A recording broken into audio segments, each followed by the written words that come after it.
त्रैलोक पावन प्रातः स्मरणीय अनंत श्री विभूषित परमाराध्य सद्गुरु महाराज के पावन पाद पद्मों में कोटि सहनमन। पावन हृदय महर्षि संत साहिब स्वामी जी महाराज के पावन पाद पद्मों में कोटि सहनमन। अपने स्वनिवास में विराजमान संत मत के प्रधान आचार्य महर्षि चतुरानंद जी महाराज के पावन पाद पद्मों में कोटि सहनमन। मंचासन पूज्य साधु चरण उपस्थित है समवेद समादरणीय धर्म प्रेमी महानुभावों, आदरणीय माताओं तथा भक्तिमयी बहनों, सबके हृदय में निवास करने वाले इस दिव्य अलौकिक जगत में सर्वव्यापक उस परम प्रभु परमात्मा को मैं प्रणाम निवेदित करता हूँ। साथ ही निवेदन करता हूँ कि एक बार बुलंद स्वर में जय जयकार करें ताकि सबका अंतःकरण और वातावरण पवित्र हो जाए। बोलिए श्री सद्गुरु महाराज की जय। अभी का जो विषय है ईश्वर का स्वरूप और उसकी प्राप्ति है। अभी आप लोगों ने ग्रंथ पाठ के अंतर्गत भगवान वेद की वाणी सुनी है। वेद भगवान कहते हैं, हे मनुष्यों, जगत प्रसव करता ओम युंजान प्रथमम मनस्तत्वाय सविता धियम अग्नेर ज्योतिर्निचाय पृथिव्या अध्याभरत। वेद भगवान कहते, हे मनुष्यों, जगत प्रसव करता, जिसने जगत को उत्पन्न किया है, बनाया है, उस परमपिता परमात्मा का तत्व ज्ञान प्राप्त करना चाहते हैं तो पहले बुद्धि योग कीजिए। बुद्धि योग करने की बात कहते हैं। और तत्व ज्ञान क्या है? जैसे दूध का तत्व है घी, जैसे दूध का तत्व है घी, तो दूध से घी कैसे आप निकालते हैं? मथ करके मक्खन निकालते हैं, उबाल करके घी निकाल लेते हैं। उसी तरह से इस शरीर रूपी दूध में चेतन आत्मा रूपी घी है, चेतन आत्मा रूपी मक्खन है। उसको निकालिए और आत्मा से ही परमात्मा का ज्ञान होगा, तब परमात्मा रूपी घी को प्राप्त कर लेंगे तो काम पूरा होगा मानव जीवन पाने का। वह परमात्मा कैसा है? ईश्वर भक्ति करने के लिए ईश्वर स्वरूप का ज्ञान होना आवश्यक है। ईश्वर स्वरूप के संबंध में बराबर सुनते हैं, वह परमात्मा कैसा है। अभी कबीर साहब की वाणी में सुने, कोई चतुर न पावे पार नगरिया बाबरी। चतुर मन होता है चालाक भी, और चतुर मन धूर्त भी होता है।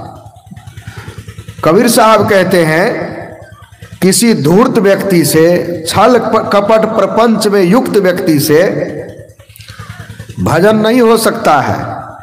परमात्मा को वह प्राप्त नहीं कर सकते हैं। कैसे लोग परमात्मा को प्राप्त करेंगे?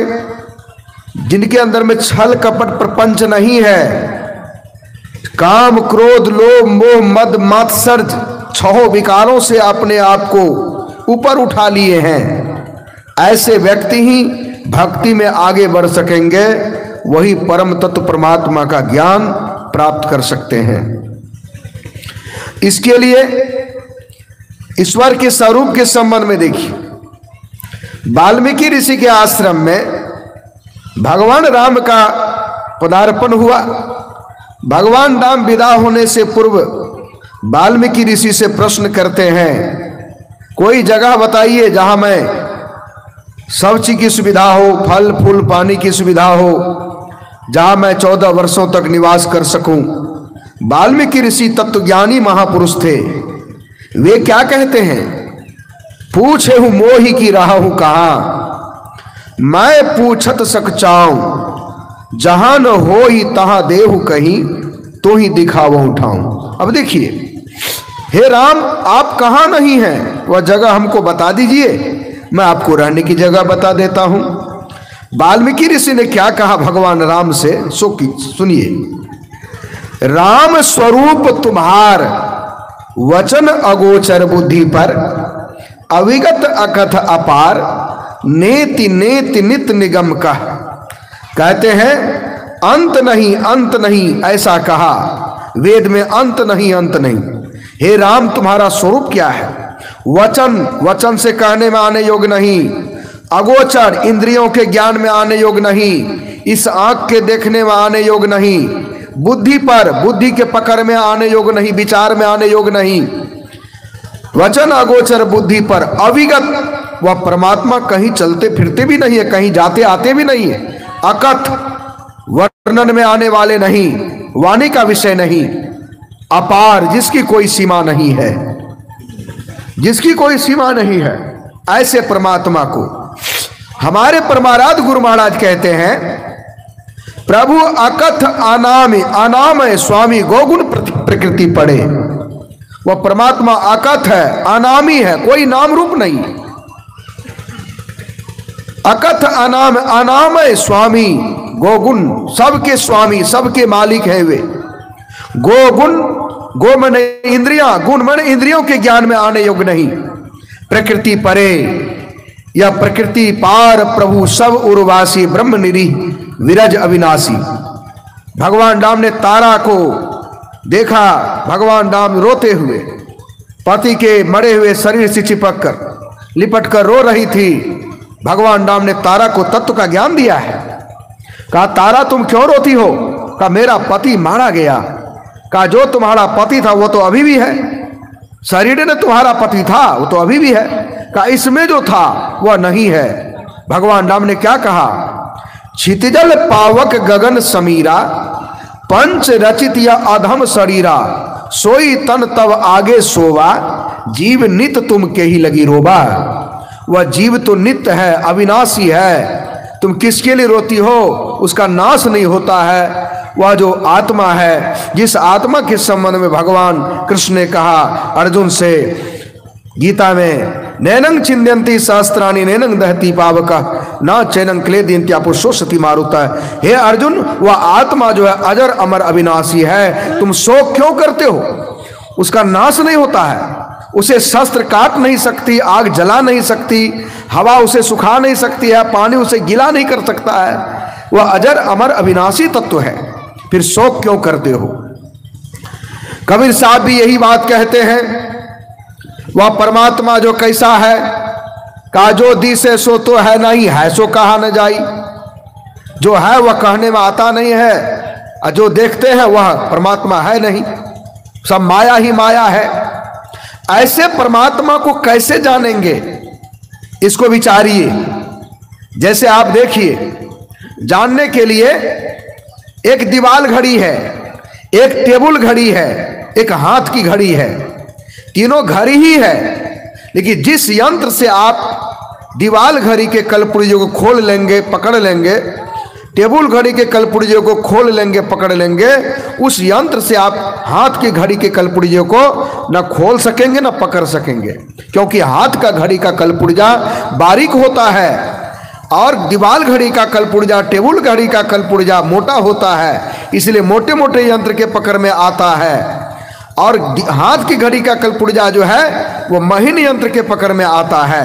परमात्मा ने हम लोगों का शरीर बनाया, इंद्रियों को बनाया, इंद्रियों को बहिर्मुखी बनाया है। मोटे मोटे इंद्रियों से मोटे मोटे जगत का ज्ञान होता है। इन इंद्रियों में परमात्मा का ज्ञान करने की क्षमता, शक्ति नहीं है, नहीं है। और हम लोग जब तक परमात्मा का ज्ञान प्राप्त नहीं कर लेते तब तक दुख में पड़े रहेंगे। संसार में देख रहे कितना दुख है, कोई तो तन मन उदास, कोई तो तन मन उदास। कहते हैं एक एक दुख सबन को सुखी संत के दास। सब कोई देखिए, कोई तन से उदास, कोई मन से उदास, और सब जो है किसी न किसी तरह से दुखी हैं। कोई देखिए पत्नी के शोक में, कोई पति के शोक में, कोई बेटा बेटी की चिंता में, सब लोग विषय की आग में जल रहे हैं। दुनिया में देखिए, मैं देखा एक व्यक्ति अपनी बेटी का विवाह किया, स्कूटी भी इंजीनियर से 21 लाख रुपया तिलक दिया, लगभग 5-7 लाख का सामान दिया, विवाह में खर्चा हुआ, और लड़का जो है 6 महीने के बाद आंत में कैंसर हुआ, लड़का मर गया। समझ सकते हैं। 6 महीने के बाद बेटी विधवा हो जाती है। इतना दुख हुआ, बेटी पागल हो गई और दोनों बेटी वाले जो हैं उनके माता पिता दोनों उसी सोग में कुछ ही दिनों में जो है चिंता की आग में झुलसते झुलसते बीमार पड़े और मरकर चले गए। संसार में बहुत तरह का दुख है। तन धर सुखिया कोई ने देखा, जो देखा सो दुखिया हो। जब तक शरीर के बंधन में रहेंगे तब तक दुख में पड़े रहेंगे। मदाद शंकराचार्य जी महाराज कहते हैं, पुनरपि मरणम पुनरपि मरणम पुनरपि जननम पुनरपि जननी जठरे शयनम। बार बार जन्म लेना, बार बार मरना, बार बार मां के गर्भ में जाना, जठरा अग्नि का दुख सहना, जन्म के समय हजारों बिच्छुओं के डंक मारने के समान पीड़ा होती है और मरने के समय करोड़ों बिच्छुओं के डंक मारने के समान पीड़ा होती है। जो भी अच्छा बुरा कर्म करते सबका संस्कार मन पर रहता है। मरेंगे तो मन आपके साथ जाएगा, क्योंकि मन आत्मा का पार्टनर है, साथी है। इसलिए हे मनमा तू सदा के संगी त्यागो जगत की आस। कहते हैं इस आस को छोड़िए। राधा स्वामी साहब कहते हैं, जल्दी से आप मुख को मोड़ो अंतर अजब विलास। तब क्या करें? कहते उस परमात्मा को पाने के लिए क्या करना चाहिए? कहते गुरुजनों से सद्युक्ति जानिए। हमारी बुद्धि का योग संसार से हो गया है। संसार से, बेटा से, बेटी से, पति से, पत्नी से, नायत नातिन, जमाई से, नहराल ससुराल से, सगे संबंधियों से, धन संपत्ति से, मान प्रतिष्ठा से हमारी बुद्धि का योग हो गया है। यह योग आपको बार बार जो है दुख में ले जाएगा। बास सुरति ले आवई, शब्द सुरति ले जाए। वासना आपके संसार में लगी रहेगी, बार बार आने जाने का कारण बना रहेगा। कहते अपनी बुद्धि का योग परमात्मा से कीजिए। परमात्मा से योग करेंगे तो क्या होगा? विचारिए। परमात्मा से जो लोग योग करते हैं, अपने बुद्धि को जोड़ते हैं, गुरुजनों से जुक्ति जानकर, एक नाम का जप, एक रूप का ध्यान, दृष्टियों की क्रिया, शब्दों की साधना करके 4 जड़ शरीर, स्थूल सूक्ष्म कारण महाकारण, 4 जड़ शरीर, एक चेतन शरीर को, शब्द की धार को पकड़ेंगे, सार शब्द को, उस केवल शरीर में वह शब्द जीव को खींच करके वहां पहुंचा देता है जहां से जाकर के जीव को पुनः आवागमन के चक्र में नहीं लौटना पड़ता है। वही परमात्मा का परम धाम, शांति सुख का धाम है, जहां जो सुख लग करके छूटता नहीं है। वह परमात्मा जो है सबके अंदर में है, लेकिन हम लोग खोजते हैं बाहर बाहर। कैसे? एक व्यक्ति गया बाहर कमाने, बहुत परिश्रम किया, करोड़ों रुपया कमाया। जब घर की याद सताने लगी तो घर के तरफ वो चल दिया, अपना बेड बेग समटा, कपड़ा उपड़ा चल दिया। आया, टिकट कटाया स्टेशन पर और ट्रेन में बैठा। देखा कोई व्यक्ति युवक जो उसका पीछा करने लगा। वह भी जाकर के ट्रेन में बैठा, गपशप शुरू कर दिया। आप कहाँ जाएंगे? हम फलाने जगह जाएंगे। कहा कि हम भी बस बगले के गांव के रहने वाले हैं। उस सेठ जी समझ गए, जान न पहचान तू मेरा मेहमान। यह जो है परिचय बढ़ाता है, दवस यह पॉकेट मार है, गड़बड़ आदमी है। सेठ जी जो है घर आने लगे, सोचा करोड़ों रुपया लेकर के घर जाना खतरे से खाली। वह करोड़ों रुपया का 4 गो हीरा खरीद लिए, बटवा करके जेब में रख लिए। वह हीरा पाने के लिए वह पॉकेट मार पीछा किया। सेठ जी समझ गई पॉकेट मार है। रात भर गाड़ी में 2-3 दिन का सफर किए, बैठे रहे सावधानी से। जब उतरे घर जाने के लिए रात की गाड़ी से स्टेशन पर, वह भी उतरा, बगल में बेड बिछा लिया। जहां सेठ जी का बिछावन लगा वहीं धर्मशाला में वह भी बिछा लिया। अब सेठ जी देखा कि कई रात का मैं जगा हूं, थका हूं, कहीं नींद आ गई, ये सब कमाया हुआ मेहनत पर पानी फिर जाएगा। तो सेठ जी के मन में हुआ क्या करें। इसी बीच वह युवक कहता है, सेठ जी मैं जा रहा हूं होटल भोजन करने, आप मेरे सामान को देखिएगा। विश्वास जमाने के लिए अपना सामान सेठ जी पर छोड़ दिया। वह गया भोजन करने। सेठ जी भी दिमाग का, बुद्धि का सदुपयोग किए। वह बटुआ निकालकर उसके बेड शीट के नीचे, सिरहाने के नीचे रख दिए कि खोजेगा तो मेरे अंदर, अपने अंदर तो खोजने की आदत लोगों को है नहीं। आराम से जो है मेरा यह सुरक्षित रहेगा। सेठ जी क्या किए, रख दिए आराम से जो है। जब वो युवक आया भोजन करके, कहा सेठ जी आप भोजन नहीं करेंगे? कहा भोजन करेंगे तब तक तो मेरा सामान देखो, हम आते हैं। उधर गए सेठ जी भोजन करने, इधर जो वह युवक जितना था सामान उमान झाड़ झूड़ करके देखा, नहीं मिला, मन में के साथे में लेकर गए होंगे। सेठ जी भोजन करके आए, कमीज खोलकर बगल में रख दिए, सो गए। रात भर युवक खोजता रहा, कमर में टटोला, जेब में टटोला, कहीं नहीं मिला। सुबह हुई, सेठ जी उठे, चले गए बाथरूम, वहां से आए कुल्ला आचमन करके, कपड़ा उपड़ा पहने। कहा तुम नहीं जाओगे बाथरूम? कहा कि हम जाते हैं, आप तब तक देखिए मेरे सामान को। वह युवक उधर गया, बटुआ निकाले जेब में रख दिए। जब वह लड़का आया, सामान उमान समेटा सेठ जी के साथ, वह चलने लगा। पूछा आपका घर कितना दूर का? बस सामने मेरा घर है, बगले में मेरा घर है, बहुत दूर नहीं है। तो तब वह युवक कहता है, सेठ जी मैं यहाँ का रहने वाला नहीं हूँ, आपके पास 4 गो लाल है, उसी को पाने के लिए मैं आपका पीछा किया था, लेकिन आप इतने चालाक निकले कि लाल का पता ही नहीं चला। कहा कि हम तुमको पहली मुलाकात में पहचान गए थे, तुम 1 नंबर का पॉकेट मार हो, इसलिए तुम जब भोजन करने गया तो मैं तुम्हारे बेडशीट के नीचे, सिरहाने के नीचे रख दिया। रात भर लाल का मंगनी में पहरा भी हो गया और हम निश्चिंत होकर के आराम किए। रात भर तुम खोजता रहा, मैं जानता हूं, परेशान रहा, लेकिन तुम्हारे अंदर रखा था। जब तुम गया शौच के लिए, तब मैं निकाल करके बटुआ में, देखो यही इसी बटुआ में 4 लाल है। वह युवक माथा धुनने लगा। अगर मुझे पता होता, भूल से भी अपने बेडशीट को उल्टाता तो लाल को पा करके मालो माल हो जाता, लेकिन नहीं उल्टाया, इसलिए कंगाल का कंगाले रह गया, परेशानी भी बेकार हो गई।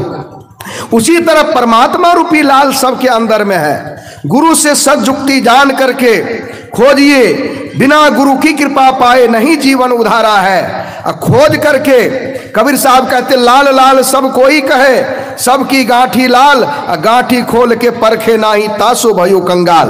हमारे गुरु महाराज कहते इसके लिए कहीं जाने की आवश्यकता नहीं। अद्भुत अंतर की डगरिया ज्योति और शब्द का मार्ग है, जो चेतन की धारे प्रवाहित होती है। सुषमना में ध्यान लगाएंगे, द्वार खुलेगा, ज्योति और शब्द का सहारा मिलेगा। दोनों परमात्मा का हाथ है, दोनों हाथ के बीच में अगर आ गए तो स्थूल सूक्ष्म कारण महाकारण केवल हूं के पार, 4 जड़ शरीर एक चेतन शरीर को पार कर सर्वाधार परम पिता परमात्मा को प्राप्त कर लेंगे। मानव जीवन पाने का परम फल प्राप्त करेंगे, मोक्ष को प्राप्त कर लेंगे। जहां से जाने के बाद तजी जोग पावक दे हरिपद लीन वही जहां नहीं फिरे, फिर संसार में दुख में आपको नहीं आना पड़ेगा।